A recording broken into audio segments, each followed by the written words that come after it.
Doctor ইউনূসের গতি প্রকৃতি motive BNP বুঝতে পারছে না, এবং বিএনপি মনে করছে যে প্রফেসর ইউনূসের হাত ধরে, প্রফেসর ইউনূসের মাধ্যমে বিএনপি শেষ হয়ে যাবে, এই আশঙ্কা করছে। মির্জা আব্বাস একদিকে বলছেন ডিসেম্বরে নির্বাচন না হলে নাকি আর নির্বাচনই হবে না, দেশের অখণ্ডতাই থাকবে না, তার মানে কি ভারত একাংশ দখল করে নেবে। এ ধরনের উদ্ভট ভিত্তিহীন পাগলের প্রলাপ বকছে বিএনপি নেতারা। ডিসেম্বরে নির্বাচন না হলে কখনো নির্বাচনই হবে না।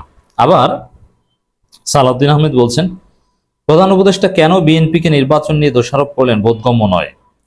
মানে বিএনপি বুঝতে পারছে না প্রফেসর ইউনূসকে, যার ফলে একবার বলে যে আপনি 18 কোটি মানুষের ইউনূস, আর একবার বলে আপনি নাটকবাজ, আপনি গদি রক্ষা করতে পারবেন না, আপনার নাটক দেশের জনগণ বুঝে গেছে, নানান কিছু বলছেন। দেশ বিক্রি করে দিচ্ছেন, বিদেশিদের তাবেদার হচ্ছে বাংলাদেশ, এই ন্যারেটিভগুলো বিএনপি নিচ্ছে এবং বিএনপির সিট পার্টিগুলো বিবৃতিতে এই ধরনের শব্দ প্রয়োগ করছে। এখানে এই যে এক এক সময় এক এক কথা, ডক্টর ইউনূসকে কখনো কখনো মহানভাবে উপস্থাপন করা, আবার তারেক রহমান কিন্তু স্পষ্টভাবে বলেছে এই সরকারকে ব্যর্থ হতে দেওয়া যাবে না, এখন এই সরকার বিদেশিদের তাবেদার সরকার, গদি রক্ষা করতে পারবেন না, গদি থেকে নাকি বিএনপি নামাবে, একথা স্পষ্ট বলছে। প্রধান উপদেষ্টা কেন বিএনপিকে নির্বাচন নিয়ে দোষারোপ করলেন বোধগম্য নয়, মানে এটাকে বিএনপি খুব সন্দেহের চোখে দেখছে। তো বিএনপি মনে করে, বিএনপির বিশ্বাস, অনেকের সাথে তো আমাদের কথা হয়, বিএনপিকে যতই সমালোচনা করি হাইকমান্ডের অনেকের সাথে আমাদের সুসম্পর্ক এটা আছে এবং থাকবে। এখানে বিএনপির বিশ্বাস যে ডক্টর ইউনূস রাজনীতি থেকে বিএনপিকে মাইনাস করছেন, বিএনপি থাকবে না।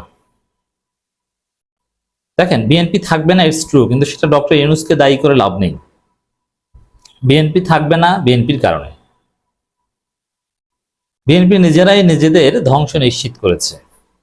5 আগস্টের পর বিএনপির ধ্বংস বিএনপি নিশ্চিত করেছে, এবং জামাত শিবিরের সাথেই তো প্রতিযোগিতায় পারছে না।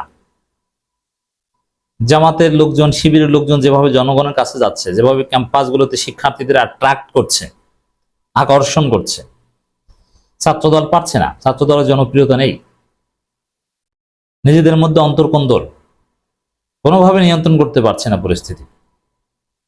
আর সবচেয়ে বড় বিষয়, তারেক রহমান দেশে আসতে পারেননি, পারছেন না। বিএনপির নৈতিক জায়গা তো এখানেই শেষ।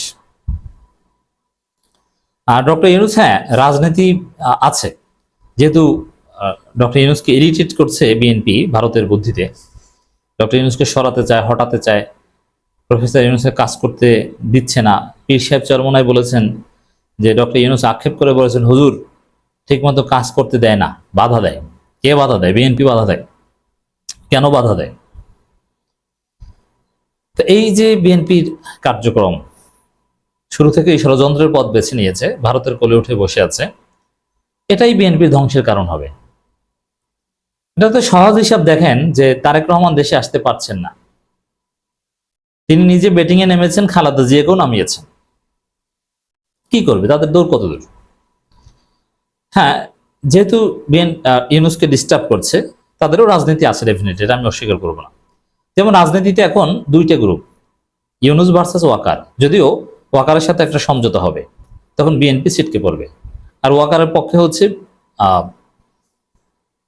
বিএনপি। এই জন্য এই বিএনপির মিত্রদের বা সিট পার্টিগুলো বিবৃতি দেখবেন যে দেশপ্রেমিক সেনাবাহিনী ডিসেম্বর নির্বাচন চায়, মানে দেশপ্রেমিক সেনাবাহিনী, এটা বিএনপির বিবৃতিতে উল্লেখ থাকে, বিএনপির মিত্রদের বিবৃতিতে, রয়ের বিবৃতিতে উল্লেখ থাকে।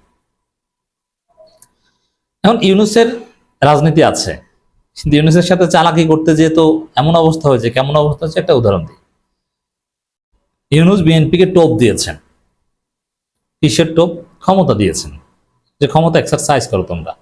তো ক্ষমতা পেয়ে বিএনপি পাগল হয়ে গিয়েছে। বিএনপি ক্ষমতাসীন হয়ে যে চাঁদাবাজি করে সব শুরু করেছে, কারণ বাজার থেকে শুরু করে, সায়দাবাদ বাস টার্মিনাল থেকে শুরু করে সব, তেজগাঁও ট্রাক টার্মিনাল, সব চাঁদাবাজি শুরু করেছে। তো এই যে চাঁদাবাজি, দুর্নীতি, অর্থ পাচার, এটা ছিল টোপ। এই টোপ বিএনপি গিলেছে। টোপ গেলার সাথে সাথে বিএনপির নাকে বড়শির যে ধারালো অংশ, ওটা আটকে গিয়েছে। এখন ডক্টর ইউনূস যতদূর রশি ছাড়েন বিএনপি ততদূর যায়, রশি ধরে টান দিলে আবার চলে আসে। এই জন্য বিএনপি বলে যে বৈঠকে ইউনূসের সাথে বৈঠকে বসবে কিনা আমরা শিওর না, কিন্তু সকালে আবার ঠিকই দৌড়েই যায়। হঠাৎ বলে যে না আপনার পদত্যাগ চাই, আবার বলেন আপনি 18 কোটি মানুষের ইউনূস। আসলে বিএনপি তো ডক্টর ইউনূসের বড়শিতে আটকা পড়ছেন, কিচ্ছু করার নেই। এই যে চিল্লি করছেন এগুলো কিচ্ছু না, এগুলো ফাও। বিএনপির কারা অর্থ পাচার করেছে, কারা কত টাকা দুর্নীতি করেছে, কারা কারা চাঁদাবাজ, সব তালিকা সরকারের কাছে আছে। বেশি নাড়াচাড়া দিবেন, ধরে পিঠে একবার লাল করে দিবে, তখন আপনার এই পদত্যাগ চাওয়া অমুক তমুক ছুটে যাবে। জনগণের সামনে বিএনপি ল্যাংটা হয়ে গেছে, দেখেন না? জনগণ বিএনপিকে কি মনে করে? চান্দাবাজদের দল, টেম্পো স্টানদের দল, মাথা মোটাদের দল। নিজেরা মারামারি করে 100 জন খুন করেছেন। এটা কি চলবে বাংলাদেশে, স্বাধীন বাংলাদেশে? হাসিনা পরবর্তী বাংলাদেশে এগুলো চলবে? মনোনয়ন বাণিজ্য করবেন, কেমন নির্বাচন করবেন, এটা তো মানুষ জানে। এগুলো চলবে না। আসলে বিএনপির বর্তমান কনক্লুশন হচ্ছে, বিএনপি প্রধান উপদেষ্টা প্রফেসর ইউনূসকে মনে করছেন যে তিনি বিএনপির প্রধান প্রতিপক্ষ এবং তিনি বিএনপিকে খেয়ে দিবেন। দেখেন, এটা মনে করার কারণ আছে, আওয়ামী লীগও কিন্তু সেটা মনে করে। এই যে আওয়ামী লীগকে ধ্বংস করেছে বা খেয়ে দিয়েছে, একদম নাই করে দিয়েছে ছাত্র জনতা। অ্যাবসলিউটলি ক্রেডিট গোজ টু ছাত্র জনতা। কিন্তু আওয়ামী লীগ মনে করে যে ইউনূস যুক্তরাষ্ট্র তাকে হটিয়েছে, ইউনূসকে দায়ী করে যে ইউনূস অনেকদিন যাবৎ আওয়ামী লীগের বিরুদ্ধে ষড়যন্ত্র করে আসছেন, সেই ষড়যন্ত্র সফল হয়েছে। কিন্তু আসলে কিন্তু ছাত্র জনতা। বিএনপিও এই ভয় করছে যে ইউনূসই বিএনপিকে খেয়ে দিবেন।